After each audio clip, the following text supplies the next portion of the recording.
Good evening, good morning, how are you doing? Hope you're doing very fine wherever you're watching us from. My name is the one, the King himself, here on Celeb Jazz. As always, I come through to give you the latest update in the celeb world. That is Poco Poco, Lugambo, gossip, everything. Celeb news only about celebrities. I only talk about celebrities, but if you're out there and you think you're a celebrity and you want me to talk about you, all interview you, do one thing for me. Just get onto our numbers, that is 0702104125. Just WhatsApp me on that number, then I'll be able to come and interview you or talk about you. If you have any business and you want us to shout us to your business or sponsor this show, just come out or reach us on 0755 31 17 31, that is 0 musambu tano tano asatu mwemu kumi na musambu asatu mwemu. We'll be able to sponsor this show and we shall be able to advertise your business to the rest of the world. So we want to shout out to our sponsors, the big sponsors of this show, that is King Montage Studios, outer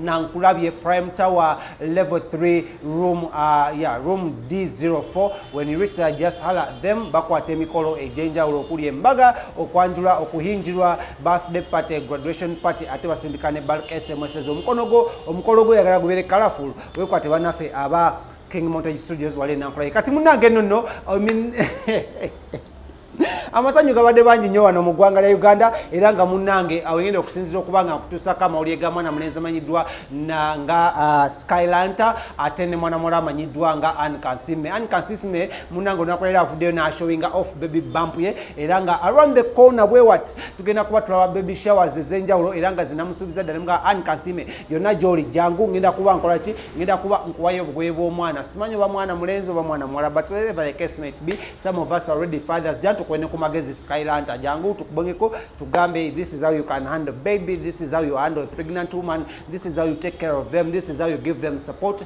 Wanchi manyi Skylanta gwe mundu gwo gusoso okola ki okuzaala, ne Kansiime gwe mundu gwo gusoso okuzaala. Relatively Kansiime just celebrated her 27th birthday nga yakamala okujaguza emyaka 27 emabega kaawo, era nga twagala omugamba happy birthday Kansiime. Shout out to you, era ina videos empya ezagenda kubanga akola nga yazise kingship oshegede obwakabaka oba obwakabaka. Yes, so I'm part of those series. I'm the king himself. I cannot miss out on those series. So agenda kuba streaming and live ku YouTube here very soon now, oba leero oba tomorrow. It's leero bancha leero sawa Saturday zechiro, so you can go and catch him nobera ng'omulaba video no ojaba after the date of 15th April. Kitegeeza yali akola ki ya streaming adama ya ntamba so ojira nagamba kaninde anotamuno ga Smith yatulimbye. Nope, okugambye tentative program ye, so you can go there. So munange omukyalo no Kansiime muzanyi wa comedy, era nga wangudde awards zingi nnyo eza YouTube zalina mudidi because yomu kwa basinza YouTube following wana mu ggwanga lya Uganda, era nga ina 1+ million subscribers,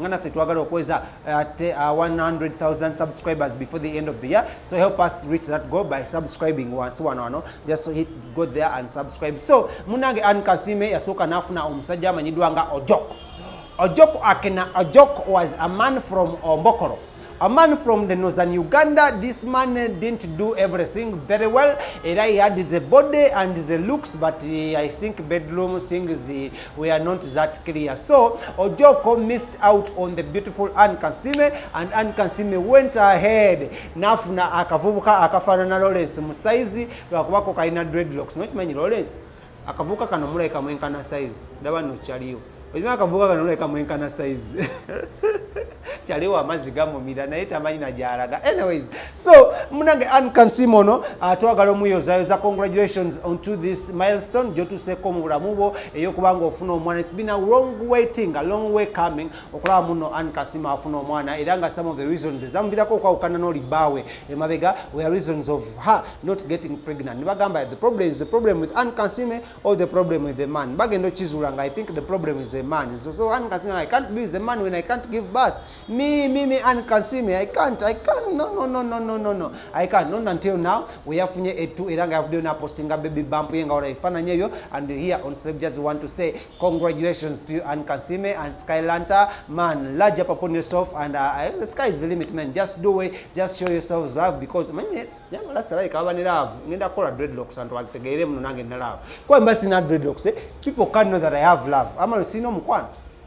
nina omukwano so ate mubuuze n'abakyala ajja kuba gubagamba so kakutuuseko ebifaananyi bya Anne Kansiime gwe tamumanyi oyongere okubanga omutegeera then tukoma tugenda kuba tugenda maaso namuli amalama nnyo tuva wano ku Celeb Jazz with the name one King Smith subscribe